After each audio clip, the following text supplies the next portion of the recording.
প্রিয় বোনেরা, আইসিডিএস পরীক্ষার জন্য প্রস্তুতি নিচ্ছ আর বিগত বছরের আইসিডিএস পরীক্ষার প্রশ্নপত্রের সমাধান করবে না, তাহলে তুমি একটা বড় ভুল করবে।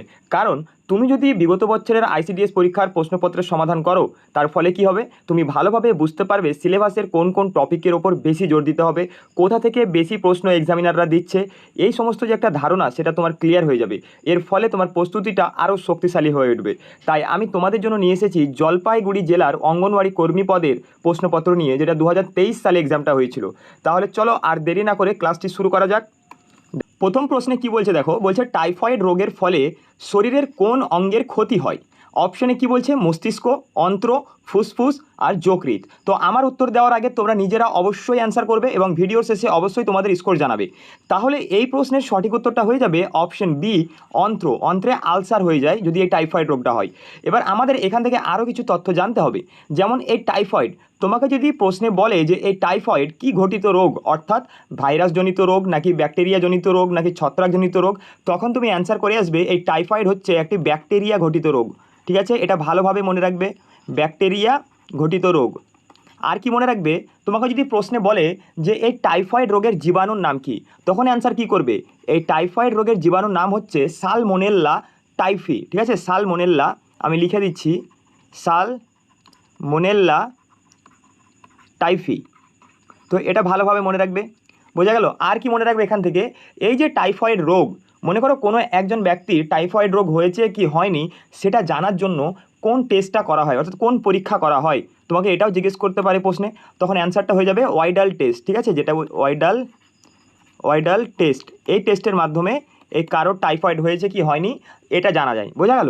এবার দেখো, এই যে ফুসফুস রয়েছে এখানে, ফুসফুস কোন রোগে ফুসফুস আক্রান্ত হয় বলো তো, মনে রাখবে যক্ষা। ঠিক আছে, কারো যদি যক্ষা হয় তাহলে তো এই ফুসফুসটা আক্রান্ত হয়। ঠিক আছে, তোমাকে প্রশ্নে জিজ্ঞেস করতেই পারে যে যক্ষা রোগের ফলে শরীরের কোন অঙ্গের ক্ষতি হয়, তখন অ্যান্সার করে আসবে কি, যক্ষা। বোঝা গেল, এই যক্ষা রোগের ফলে, এই যক্ষা রোগটিও একটি ব্যাকটেরিয়া ঘটিত রোগ। ঠিক আছে, আর কি মনে রাখবে, এই যক্ষা রোগের জন্য কোন টিকা বা ভ্যাকসিনটা দেওয়া হয়, তখন মনে রাখবে যক্ষা রোগের ক্ষেত্রে BCG এই টিকাটা দেওয়া হয়। ঠিক আছে, আচ্ছা, টাইফয়েড রোগের ক্ষেত্রে একটা টিকা দেওয়া হয়, সে টাইফয়েড রোগের টিকাটার নাম হচ্ছে TCV। ঠিক আছে, TCV বলে একটা টিকা রয়েছে, এই টিকাটা দেওয়া হয়। বোঝা গেল। আচ্ছা, এই যে যকৃৎ, এই যকৃৎ হচ্ছে মানবদেহের বৃহত্তম গ্রন্থি।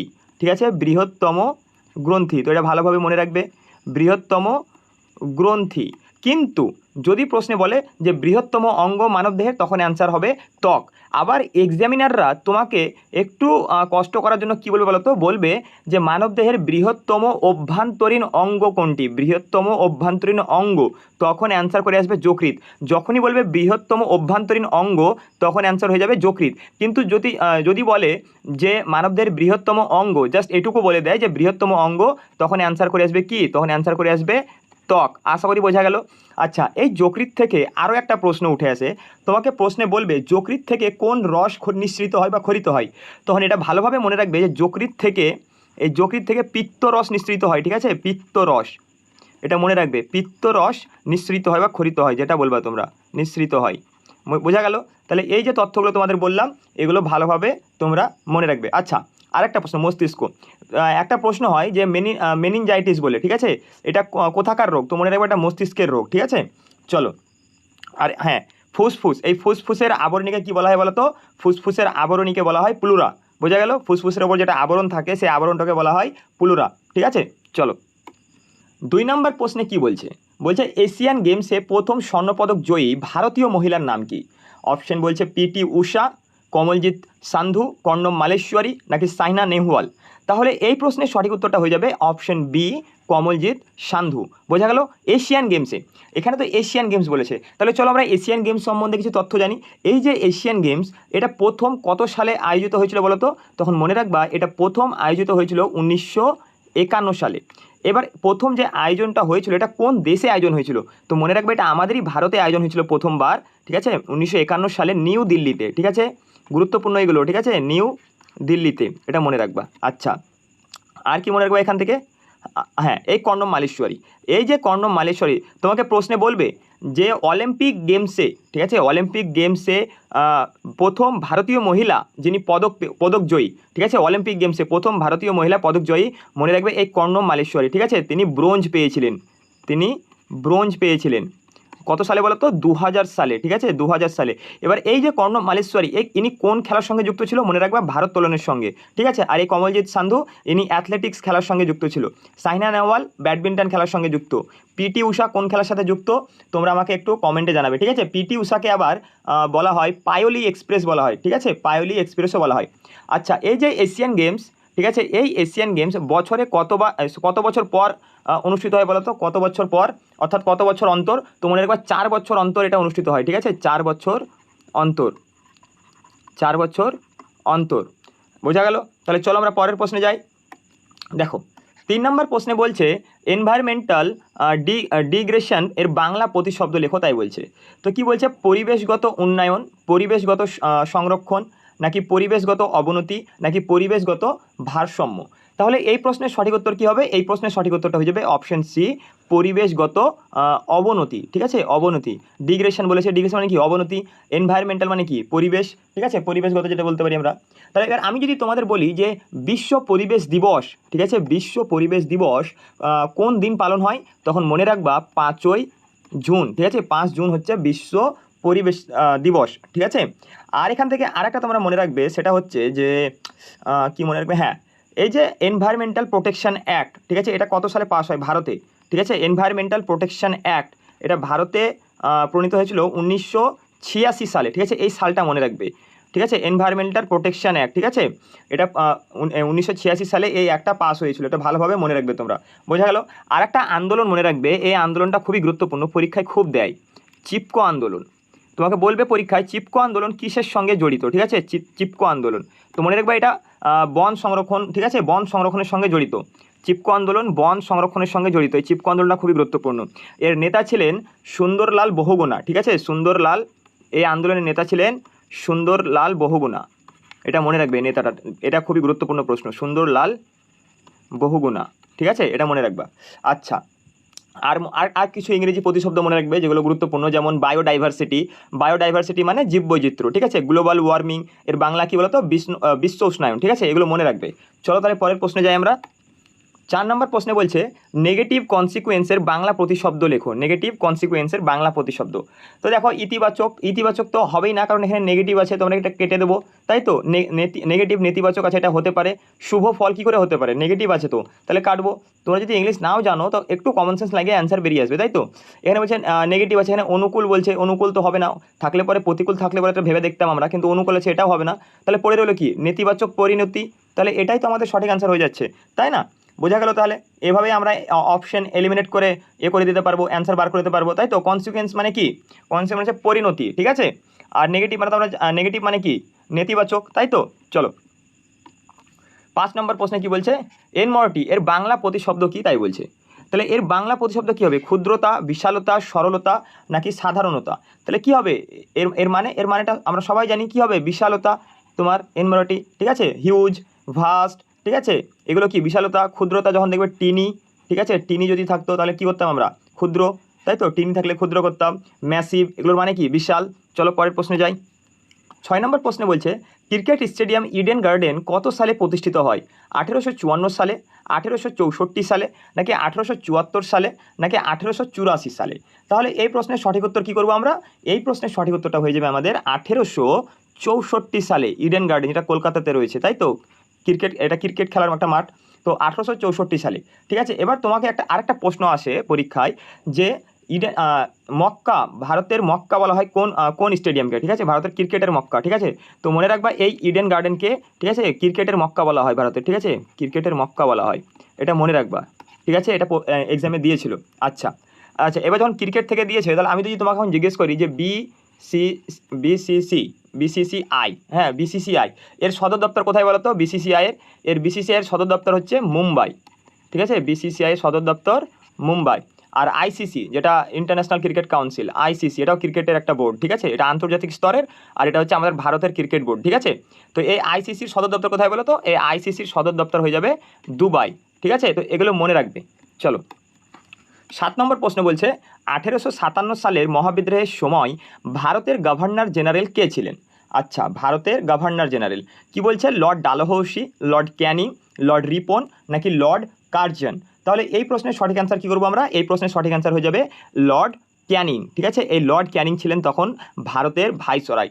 এবার এই 1857 সালের যে মহাবিদ্রোহটা হয়েছিল সেখান থেকে আরেকটা গুরুত্বপূর্ণ প্রশ্ন উঠে আসে, তোমাকে বলবে যে 1857 সালের মহাবিদ্রোহের প্রথম শহীদ কে ছিলেন, প্রথম শহীদ, ঠিক আছে, প্রথম শহীদ কে ছিলেন, তখন অ্যান্সার করে আসবে তোমরা মঙ্গল পাণ্ডে, ঠিক আছে, মঙ্গল পাণ্ডে, ইনি ছিলেন এই 1857 সালের মহাবিদ্রোহের প্রথম শহীদ, বোঝা গেল, মঙ্গল পাণ্ডে। আর একটা প্রশ্ন উঠে আসে যে 1857 সালের মহাবিদ্রোহের সময় ভারতের মুঘল সম্রাট কে ছিলেন, ঠিক আছে, এখানে কি বলেছে, এখানে তো গভর্নর জেনারেল, তো মুঘল সম্রাট ছিলেন দ্বিতীয় বাহাদুর শাহ, ঠিক আছে, দ্বিতীয় বাহাদুর শাহ, বোঝা গেল।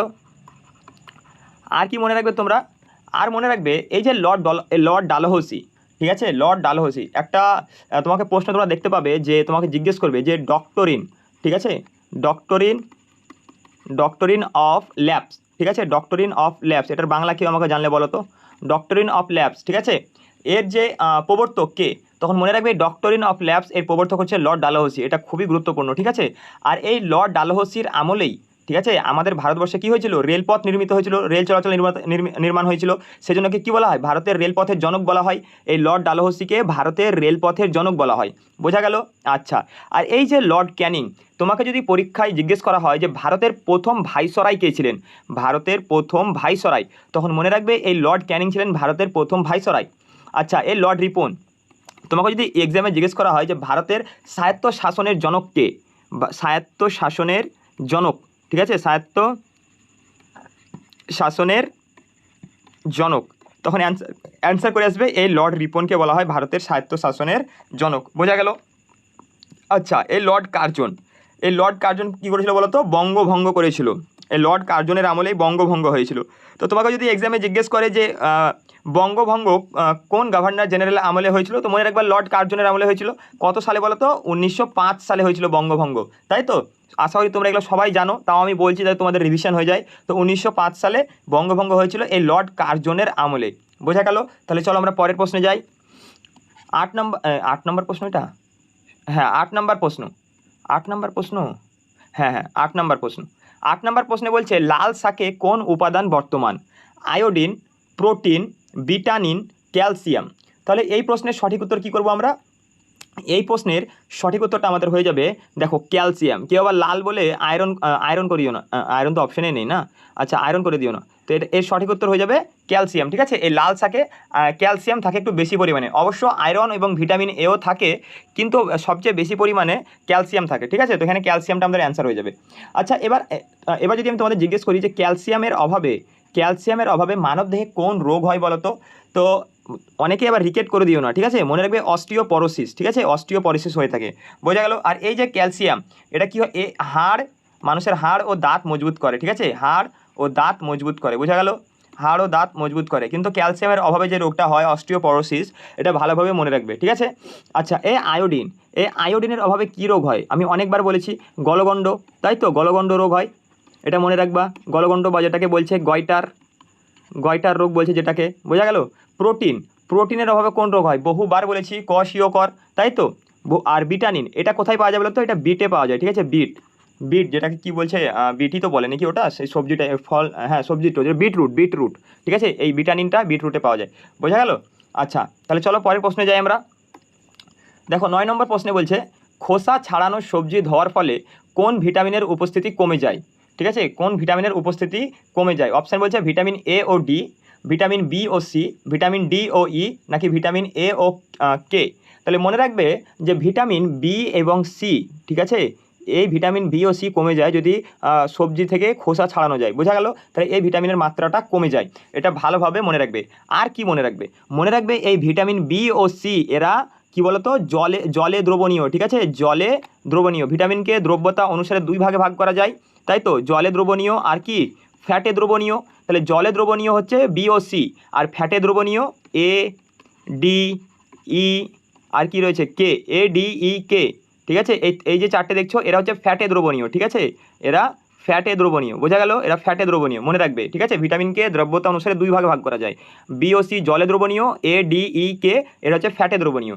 আচ্ছা, এদের অভাবে রোগ, যে রোগগুলো হয় সে তো আমরা জানি, তাই না? এ এর অভাবে রাতকানা, ডি এর অভাবে কী হয় বাচ্চাদের রিকেটস, বড়দের অস্টিওম্যালেশিয়া, ভিটামিন ই এর অভাবে কী হয় বন্ধ্যাত্ব হয় মেয়েদের, যেটা প্রজনন ক্ষমতাটা কমে যায়। কে এর অভাবে কী হয়, ভিটামিন যদি কারো শরীরে কে এর অভাব থাকে রক্ত জমাট বাঁধতে চায় না, তাই তো। ভিটামিন বি কমপ্লেক্স অনেক ভাগ রয়েছে, যেমন বি ওয়ানের ফলে কী হয় বেরি রোগ হয়, তারপরে বি টু রয়েছে, বি3 রয়েছে, অনেক ভাগ রয়েছে। ভিটামিন সি এর অভাবে কী হয় বলো, এটা তোমরা আমাকে বলবে ভিটামিন সি এর অভাবে কোন রোগ হয়, বোঝা গেল? আচ্ছা, তাহলে চলো আমরা পরের প্রশ্নে যাই। আর রাসায়নিক নামগুলো দেখি, তোমরা একটু কমেন্টে জানাও তো এই প্রতিটা ভিটামিন, ঠিক আছে, আমাকে রাসায়নিক নামটা জানাও, কারা কারা পারছো দেখি। চলো 10 নম্বর প্রশ্ন বলছে ভিটামিন এ এর সবচেয়ে বেশি পাওয়া যায় কোন সবজিতে? ভিটামিন এ সবচেয়ে বেশি পাওয়া যায় কোন সবজিতে? আমি এটা বহুবার তোমাদেরকে বলেছি, কি বলেছি বলো? গাজর বলেছি, তাই তো, যে গাজরের সবচেয়ে বেশি পরিমাণে এ থাকে, ভিটামিন এ থাকে। কতবার বলেছি, প্র্যাকটিস সেটেও বলেছি, এবং যখন ভিটামিন সম্বন্ধে আলোচনা করেছি তখনও বলেছি। তাহলে চলো পরের প্রশ্নে যাই। আচ্ছা, আলুতে শর্করা বেশি পরিমাণে থাকে, ঠিক আছে, শর্করা। দেখবে কারো যদি ওজন বাড়ানোর ইচ্ছা থাকে তাদের কি বলা হয়, যে আলুটাকে সিদ্ধ করে খেতে বলা হয়। তো আলুতে সবচেয়ে বেশি পরিমাণে শর্করা পাওয়া যায়, বোঝা গেল? চলো দেখো 11 নম্বর প্রশ্নে বলছে সৌরজগতের বৃহত্তম গ্রহের নাম কি? মঙ্গল, শনি, বৃহস্পতি নাকি বুধ? তাহলে এই প্রশ্নের সঠিক অ্যান্সার কী হবে? এই প্রশ্নের সঠিক অ্যান্সার হয়ে যাবে দেখো বৃহস্পতি, ঠিক আছে। বৃহস্পতি হচ্ছে আমাদের সৌরজগতের সবচেয়ে বৃহত্তম গ্রহ, বোঝা গেল? আচ্ছা, এখানে তো বৃহত্তম বলেছে, যদি বলতো সৌরজগতের ক্ষুদ্রতম গ্রহ কোনটি, তখন অ্যান্সার কী করতে, তখন অ্যান্সার করে আসতে বুধ, ঠিক আছে। এই বুধ গ্রহ হচ্ছে সৌরজগতের সবচেয়ে ক্ষুদ্রতম গ্রহ। যদি তোমাকে জিজ্ঞেস করে যে সৌরজগতের লাল গ্রহ নামে পরিচিত কোন গ্রহ, লাল গ্রহ, তখন মনে রাখবে মঙ্গল গ্রহকে বলা হয় লাল গ্রহ, ঠিক আছে, মঙ্গল গ্রহকে বলা হয় লাল গ্রহ, এটা মনে রাখবে। আচ্ছা, আর আরেকটা প্রশ্ন উঠে আসে, আচ্ছা পৃথিবী থেকে সূর্যের দূরত্ব অনুযায়ী কততম স্থানে রয়েছে বলো? তো তখন মনে রাখবে তৃতীয় স্থানে রয়েছে, ঠিক আছে, তৃতীয় স্থানে, এটা মনে রাখবে। চলো এখান থেকে এটুকুই মনে রাখো এখন, না তো বেশি হয়ে যাবে অনেক। চলো পরের প্রশ্নে যাই। 12 নম্বর প্রশ্নে কি বলছে পশ্চিমবঙ্গে দুয়ারে সরকার প্রকল্প কত সালে চালু হয়? প্রকল্প বলছে, দুয়ারে সরকার তো আদৌ একটা প্রকল্প না, ওটা তো একটা পরিষেবা। চলো প্রশ্নে যা বলেছে এখন দেখি কি বলছে, 2018, 2019 নাকি 2020 নাকি 2021? তাহলে এই প্রশ্নের সঠিক অ্যান্সার কী করবো বলো? এই প্রশ্নের আমাদের সঠিক অ্যান্সারটা হয়ে যাবে অপশন সি, 2020 সালে এই দুয়ারে সরকার যেটা পরিষেবা, আমার মতে এটা পরিষেবা হওয়া উচিত ছিল, কিন্তু এখানে প্রকল্প বলেছে, তো এটা হয়ে যাবে সঠিক অ্যান্সার, ঠিক আছে। অপশন সি, 2020 সালে এই দুয়ারে সরকার প্রকল্পটা চালু হয়েছিল।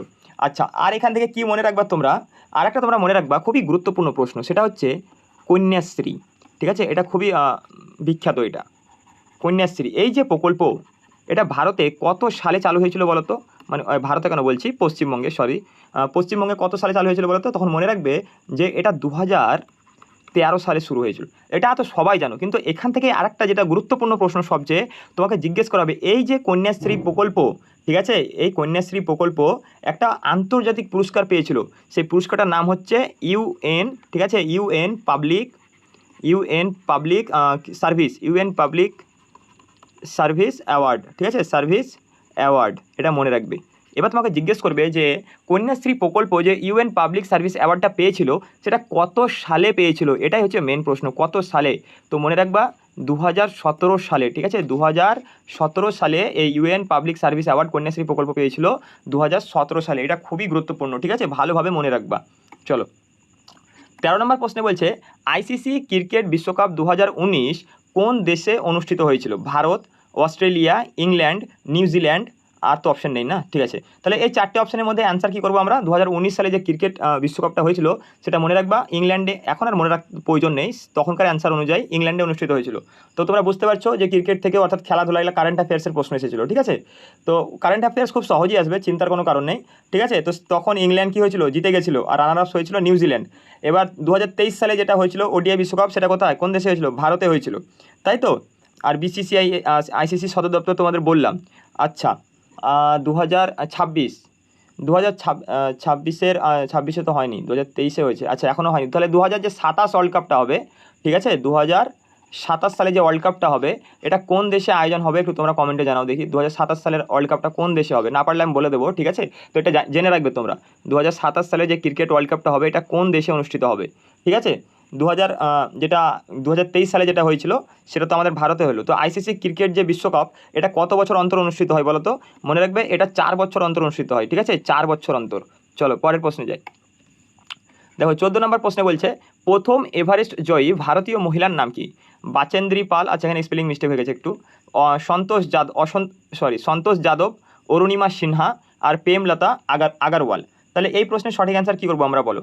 এই প্রশ্নের সঠিক অ্যান্সারটা হয়ে যাবে অপশন এ, বাচেন্দ্রী পাল। ঠিক আছে, প্রথম এভারেস্ট জয়ী ভারতীয় মহিলা কি? বাচেন্দ্রী পাল। এটা ভালো করে মনে রাখবে। আচ্ছা, এখান থেকে তোমরা আরেকটা প্রশ্ন মনে রাখবে, তোমাদের যদি বলে যে প্রতিবন্ধী মহিলা হিসেবে, ঠিক আছে, কৃত্রিম পা মানে সে প্রতিবন্ধী ছিল, তোমাকে এটা গুরুত্বপূর্ণ প্রশ্ন। বলবে ভারতের প্রথম প্রতিবন্ধী মহিলা যিনি এভারেস্ট জয় করেছিলেন। ঠিক আছে, তো মনে রাখবে এই অরুণিমা সিনহা। ঠিক আছে, এর একটা পা কৃত্রিম পা ছিল। ঠিক আছে, ইনি প্রথম প্রতিবন্ধী মহিলা হিসেবে এভারেস্ট জয়ী। ঠিক আছে, প্রতিবন্ধী। তো এটা ভালোভাবে মনে রাখবে এই অরুণিমা সিনহার নামটা। চলো 15 নম্বর প্রশ্ন, ভারতের প্রথম মহিলা আইএস অফিসার কে ছিলেন? ইন্দিরা গান্ধী, আন্না রাজো মালহোত্রা, কিরণ বেদি, সরোজিনী নাইডু। তাহলে এই প্রশ্নের সঠিক অ্যান্সার কী করবো? তোমরা সবাই জানো, তাই তো, অপশন বি, আন্না রাজম মালহোত্রা। যদি প্রথম আইপিএস বলতো, তুমি কি ক্যান্সার করে আসতে? কিরণ বেদি হচ্ছে আমাদের ভারতের প্রথম মহিলা আইপিএস, তাই তো। সরোজিনী নাইডু ভারতের প্রথম কি মহিলা রাজ্যপাল, তাই তো, প্রথম মহিলা রাজ্যপাল ছিলেন সরোজিনী নাইডু। বোঝা গেল, তার মেয়ে যে ছিল পদ্মজা নাইডু আমাদের পশ্চিমবঙ্গের প্রথম মহিলা রাজ্যপাল ছিলেন। এটা মনে রাখবা, প্রশ্নে বলবে যে পশ্চিমবঙ্গের প্রথম মহিলা রাজ্যপালকে, তখন অ্যান্সার কী করে আসবা? এই পদ্মজা নাইডু। ঠিক আছে, ইন্দিরা গান্ধী আমাদের ভারতের প্রথম মহিলা প্রধানমন্ত্রী, যাকে আয়রন লেডি বলা হয়। আচ্ছা, আমি তোমাদের এখন একটা কোয়েশ্চেন বলছি, ঠিক আছে, এটা আমাকে তোমার অ্যান্সার করবে। আমাদের পশ্চিমবঙ্গের, ঠিক আছে, পশ্চিমবঙ্গের প্রথম মুসলিম মহিলা আইপিএস কে বলো? এটা তোমরা কমেন্টে জানাও। আমাদের পশ্চিমবঙ্গের প্রথম, ঠিক আছে, মুসলিম মহিলা আইপিএস কে? এটা তোমরা আমাকে কমেন্টে জানাবে। ঠিক আছে, দেখো 16 নম্বর প্রশ্নে কি বলছে, বিশ্বকবি রবীন্দ্রনাথ ঠাকুর কত সালে জন্মগ্রহণ করেন? 1860 সালে, 1861 সালে, 1862 সালে, নাকি 1863 সালে? তো আমাদের এটা সবার জানা উচিত, কারণ আমরা ছোটো থেকে রবীন্দ্রনাথ সম্বন্ধে পড়ে এসেছি। তাহলে কী হবে অ্যান্সার? 1861 সালে বিশ্বকবি রবীন্দ্রনাথ ঠাকুরের জন্ম হয়েছিল, তাই তো।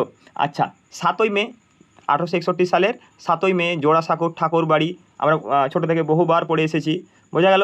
আচ্ছা, আর এখান থেকে তোমরা একটা গুরুত্বপূর্ণ মনে রাখবে, এই যে রবীন্দ্রনাথ ঠাকুর, ঠিক আছে, ইনি নোবেল পুরস্কার পেয়েছিলেন এশিয়ার প্রথম ব্যক্তি হিসেবে, বা প্রশ্ন এটাও আসতে পারে ভারতের প্রথম ব্যক্তি হিসেবে। তো কত সালে পেয়েছিল বলো তো? 1913 সালে। ঠিক আছে, গীতাঞ্জলি কাব্যগ্রন্থের জন্য।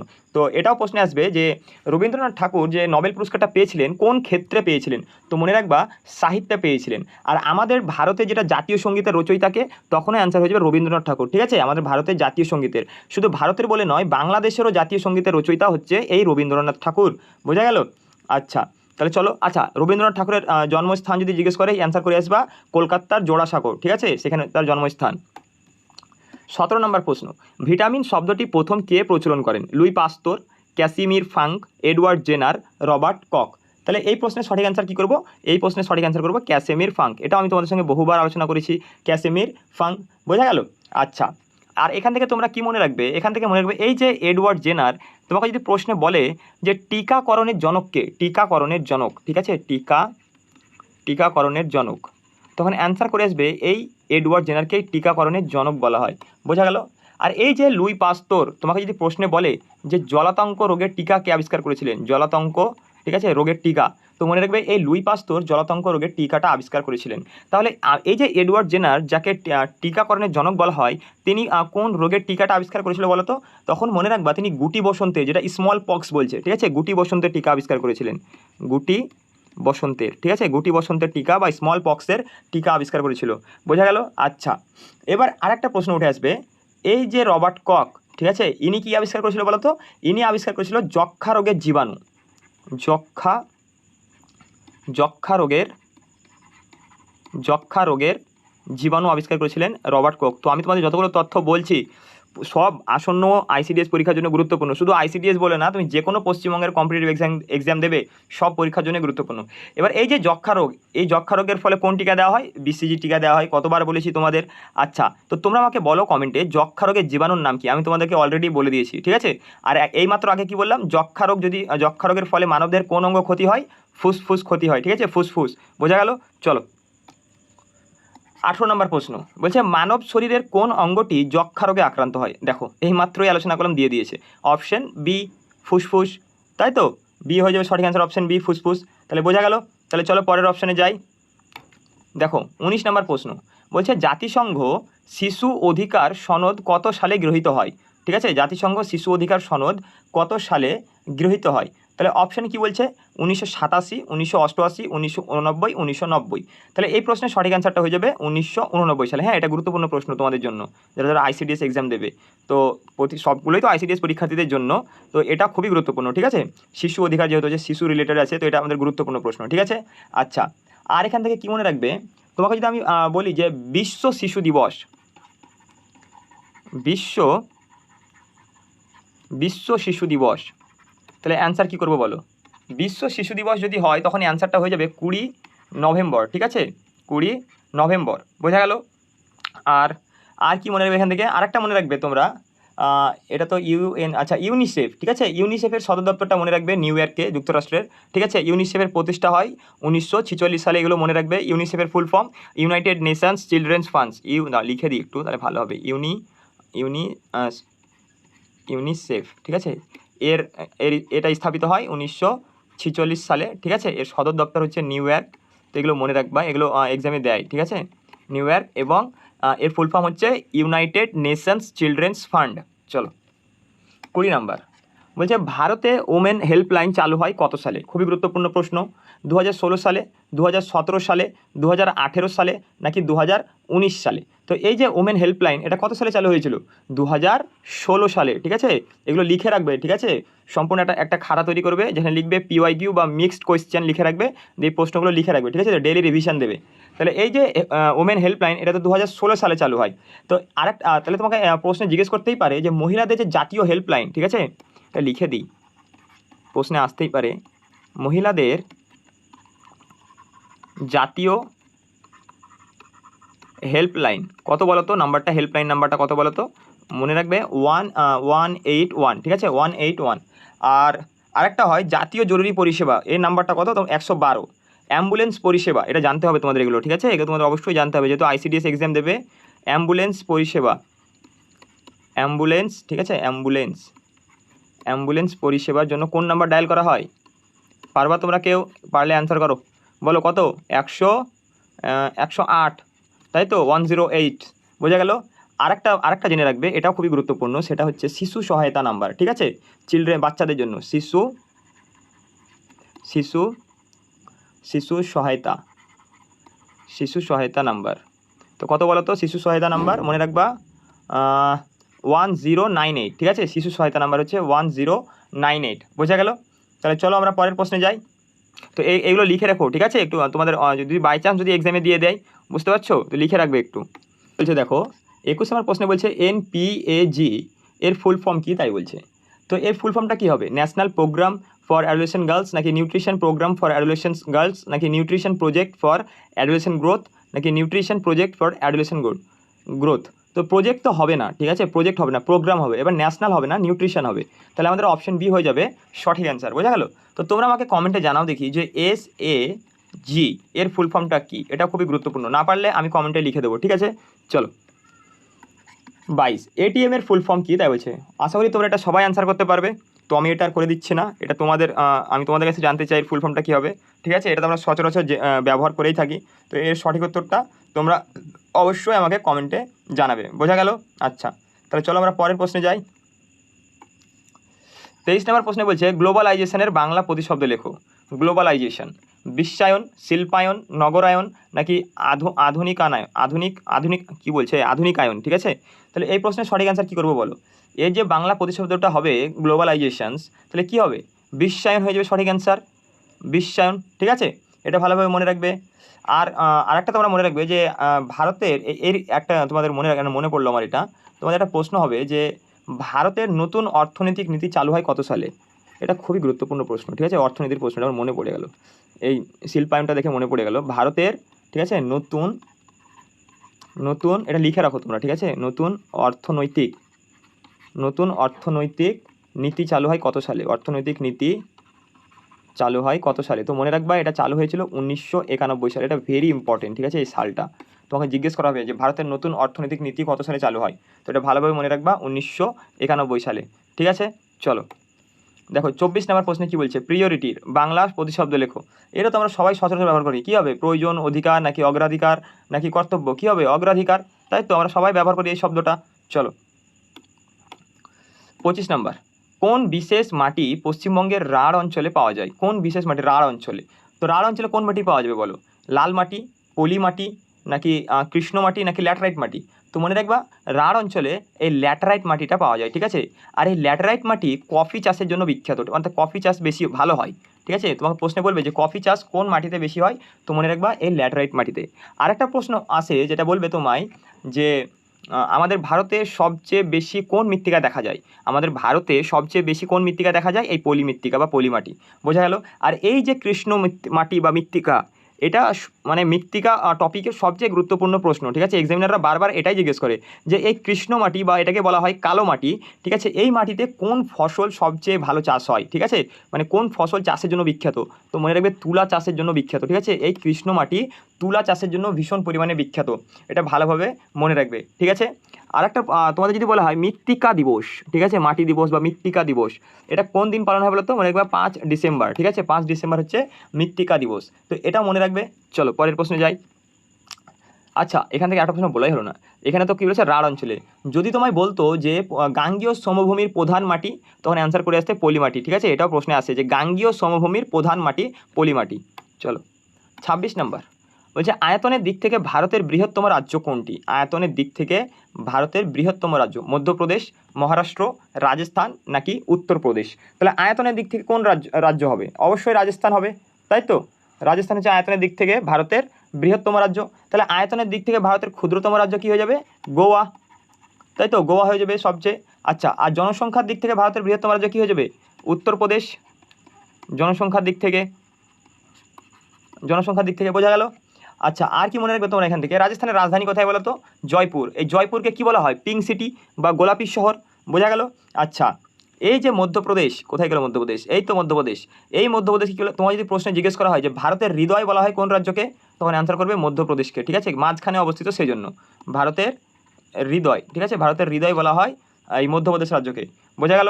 তাহলে চলো পরের প্রশ্নে যাই। 27 নম্বর, বলছে আরবিআই এর বর্তমান গভর্নরের নাম কি? আচ্ছা, বর্তমান, আচ্ছা, তো বর্তমানে যেটা নাম হবে সেটা তোমরা আমাকে জানাবে, ঠিক আছে। সেই এই প্রশ্নের মানে এই প্রশ্ন যেটা ছিল তখন তো কত, এটা তো 2023 সালের, ঠিক আছে। তো 2023 সালের অনুযায়ী অ্যান্সারটা হয়ে যাবে তোমার শক্তিকান্ত দাস, ঠিক আছে, শক্তিকান্ত দাস ছিলেন তখন। তো এখন কে আছে এটা তোমরা আমাকে জানাও, ঠিক আছে।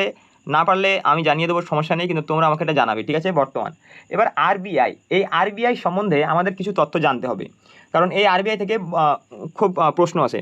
তো তোমাকে একটা প্রশ্ন করা হবে যে আরবিআই এর যিনি হেড থাকেন, প্রধান থাকেন, ঠিক আছে, তাকে কি বলা হয়? তো তাকে বলা হয় গভর্নর, ঠিক আছে, গভর্নর বলা হয় তাকে, বোঝা গেল। যিনি প্রধান থাকেন তাকে গভর্নর বলা হয়। আর এই যে RBI, reserve bank of India, এর পুরো নাম হচ্ছে রিজার্ভ ব্যাঙ্ক অফ ইন্ডিয়া। তো এটা কত সালে প্রতিষ্ঠা হয়েছিল বলো তো? তো মনে রাখবে 1935 সালের 1 এপ্রিল, ঠিক আছে, 1 এপ্রিল এটা প্রতিষ্ঠা হয়, বোঝা গেল, 1 এপ্রিল।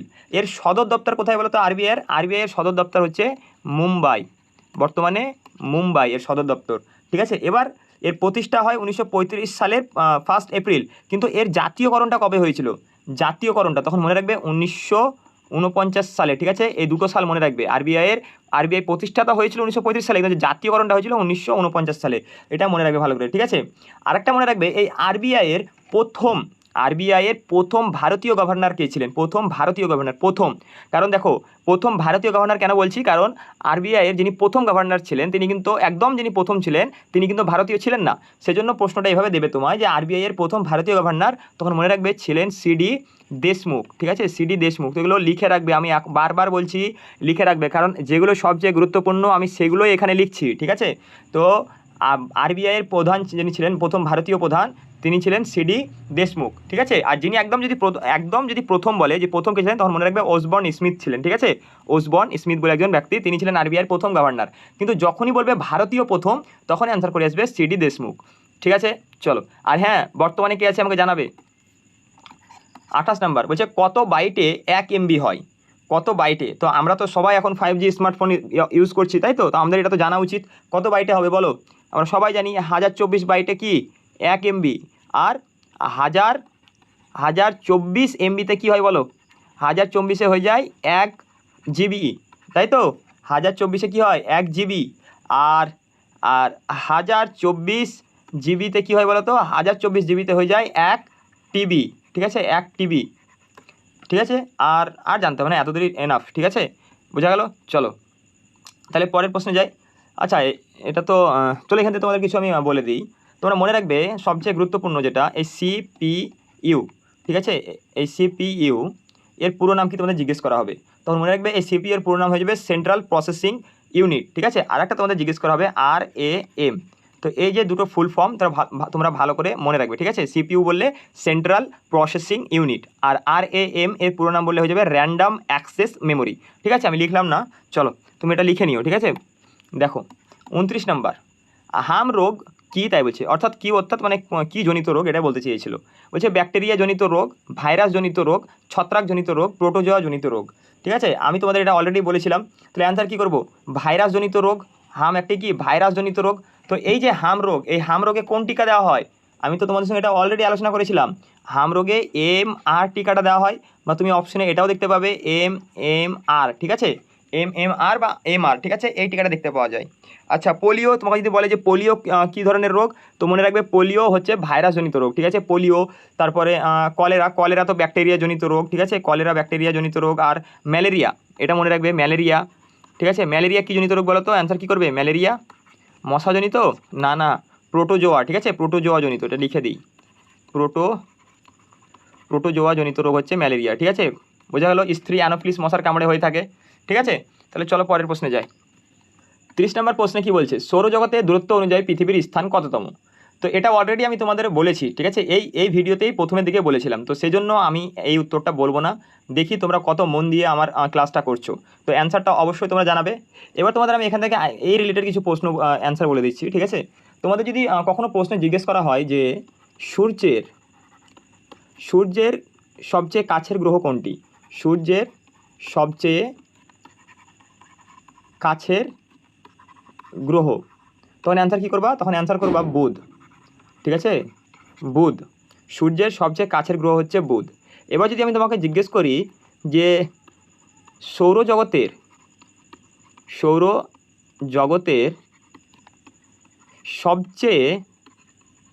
সবচেয়ে উষ্ণ গ্রহ কোনটি, তখন অনেকেই একটু লজিক খাটিয়ে বলে দেবে যে বুধ, তাই তো, কিন্তু একদমই না। সূর্যের সবচেয়ে কাছের গ্রহ যদিও বুধ, কিন্তু সৌরজগতের সবচেয়ে উষ্ণ গ্রহ হয়ে যাবে শুক্র। ঠিক আছে, শুক্র, এটা গুলিয়ে ফেলবে না, ভালোভাবে নোট করে রাখবে। এই প্রশ্নটা যেটা লিখলাম আমি, এক্সামিনাররা জানে, ঠিক আছে, যে তারা পরীক্ষার্থীরা বুধ করে আসবে, সেজন্য তারা এই প্রশ্নটা বারবার দেয় যে সৌরজগতের সবচেয়ে উষ্ণ গ্রহ কোনটি। তখন বেশিরভাগ ছাত্র তার লজিক খাটিয়ে এই বুধ অ্যান্সার করে আসে, কিন্তু বুধ অ্যান্সার হয় না। ঠিক আছে, অ্যান্সার হয়ে যাবে শুক্র, এটা ভালোভাবে মনে রাখবে। আরেকটা প্রশ্ন আমি লিখছি না, বলছি যে পৃথিবীর একমাত্র প্রাকৃতিক উপগ্রহের নাম কি, তখন অ্যান্সার কী করবে, অ্যান্সার করবে চাঁদ। বোঝা গেল? আচ্ছা, পৃথিবীকে নীল গ্রহ বলা হয় আর মঙ্গল গ্রহকে লাল গ্রহ বলা হয়, এগুলো ভালোভাবে মনে রাখবে। তো 30 নম্বর প্রশ্নের অ্যান্সার বলবে আমাকে। ঠিক আছে, তাহলে চলো পরের প্রশ্নে যাই। দেখো এই 31 নম্বর প্রশ্নে কি বলছে, ভারতবর্ষের সর্বাধিক কফি উৎপাদনকারী রাজ্য কোনটি। অপশনে বলছে কেরল, তামিলনাড়ু, কর্ণাটক নাকি অন্ধ্রপ্রদেশ। তাহলে এই প্রশ্নের সঠিক উত্তরটা কী হয়ে যাবে, মনে রাখবে কফি উৎপাদনে ভারতের মধ্যে প্রথম স্থানে রয়েছে এই কর্ণাটক রাজ্য। ঠিক আছে, আরেকটা মনে রাখবে যে তোমাদের প্রশ্নে জিজ্ঞেস করা হবে যে কফি উৎপাদনের জন্য কোন মৃত্তিকা সবচেয়ে বেশি উপযোগী, তো মনে রাখবে ল্যাটেরাইট মৃত্তিকা। ঠিক আছে, এটা তোমাদের আমি অলরেডি বলেছি। আচ্ছা, তোমাদের যদি প্রশ্নে বলে যে চা উৎপাদনে, ঠিক আছে, চা উৎপাদনে ভারতের কোন রাজ্য প্রথম স্থান অধিকার করে, তখন মনে রাখবা আসাম। ঠিক আছে, আসাম চা উৎপাদনে ভারতের মধ্যে প্রথম স্থান অধিকার করে। ঠিক আছে, আর কফি উৎপাদন কর্ণাটক। ঠিক আছে, আচ্ছা, আর কফি বোর্ড যেটা, ঠিক আছে, কফি বোর্ড অফ ইন্ডিয়া, সেটা বেঙ্গালুরুতে অবস্থিত, এটা ভালোভাবে মনে রাখবা। ঠিক আছে, আরেকটা প্রশ্ন উঠে আসে যে ভারতের প্রধান কফির প্রজাতি, ঠিক আছে, একটা হচ্ছে আরাবিকা ছিল এরকম একটা, হ্যাঁ আরাবিকাই হবে, আরাবিকা একটা। ঠিক আছে, আরেকটা হচ্ছে রোবোস্টা, আরাবিকা ও রোবোস্টা, এই দুটো হচ্ছে ভারতের দুটো কফির প্রজাতি। ঠিক আছে, তো মনে রাখবে এই দুটো, বাই চান্স যদি দিয়ে দেয় পরীক্ষায় তো ভালোভাবে দুটো মনে রাখবে। চলো তাহলে আমরা 32 নম্বর প্রশ্নে যাই। 32 নম্বর প্রশ্নে বলছে প্রবন্ধ লেখো নারীর ক্ষমতায়ন। তো দেখো এখানে তো প্রবন্ধ লেখা সম্ভব নয় না, তো ভিডিওটা অনেক বড় হয়ে যাবে। তো তোমাদের আমি জানিয়ে রাখি যে তোমরা যারা যারা প্রবন্ধ নিয়ে চিন্তিত আছো, তো তোমাদের জন্য আমি একটা PDF বানিয়েছি, যেখানে আমি মোট 30টা প্রবন্ধ রেখেছি, যেগুলো আসন্ন ICDS পরীক্ষার জন্য খুবই গুরুত্বপূর্ণ। আর এই 30টা PDF এমনভাবে তৈরি করা হয়েছে যে মনে করো পরীক্ষায় হুবহু তোমার আসলো না, এই যে 30টা প্রবন্ধ রয়েছে, মনে করো যে আমি যে 30টা প্রবন্ধ সিলেক্ট করেছি, বাই চান্স যদি না আসে, এক্সামিনাররা যদি কোয়েশ্চেনটা একটু ঘুরিয়ে দেয়, তো এই পিডিএফে 30টা প্রবন্ধ এমনভাবে তৈরি করা হয়েছে যে তুমি যদি এই পিডিএফের পয়েন্টগুলো ভালোভাবে বুঝে নাও, তো তুমি তোমার নিজের মতো করে নিজের ভাষায় এক্সামিনার যদি কোয়েশ্চেন ঘুরিয়ে দেয় তো তুমি লিখে আসতে পারবে। তো তোমরা যারা যারা এই পিডিএফটি নিতে চাও, তোমাদের বলবো এই পিডিএফটি নিতে হলে তোমাদের 30 টাকা পে করতে হবে। তো এখানে হোয়াটসঅ্যাপ নাম্বার দেওয়া আছে, তোমরা যারা যারা নিতে ইচ্ছুক আছো তো এই নাম্বারে হোয়াটসঅ্যাপ করে আমাকে বলবে, আমি তোমাদের এই পিডিএফটা প্রোভাইড করিয়ে দেবো। ঠিক আছে, তাহলে চলো আমরা পরের প্রশ্নে যাই। 33 নম্বর প্রশ্নে কি বলছে দেখো, বলছে ইংরেজিতে অনুবাদ করো, সে কিছু খেতে চায় না। কত সোজা প্রশ্ন, এগুলো তো বাচ্চারাও বলে দিতে পারবে। কী হবে, অপশন বি হয়ে যাবে, he doesn't want to it anything. তাই তো, খুবই সোজা এগুলো। চলো, আচ্ছা 34 নম্বর প্রশ্ন বলছে ইংরেজিতে অনুবাদ করো, সে সবজি খেতে পছন্দ করে না। সে সবজি খেতে পছন্দ করে না, তাহলে কী হবে, he doesn't like to it vegetables. দেখো, তাহলে এটাই হয়ে যাবে আমাদের সঠিক অ্যান্সার। এগুলো তো খুবই সোজা অনুবাদ করতে দিয়েছে। তাহলে আমাদের আজকে এখানেই ক্লাসটি শেষ হচ্ছে, যেখানে আমরা 34টি গুরুত্বপূর্ণ প্রশ্ন আলোচনা করলাম।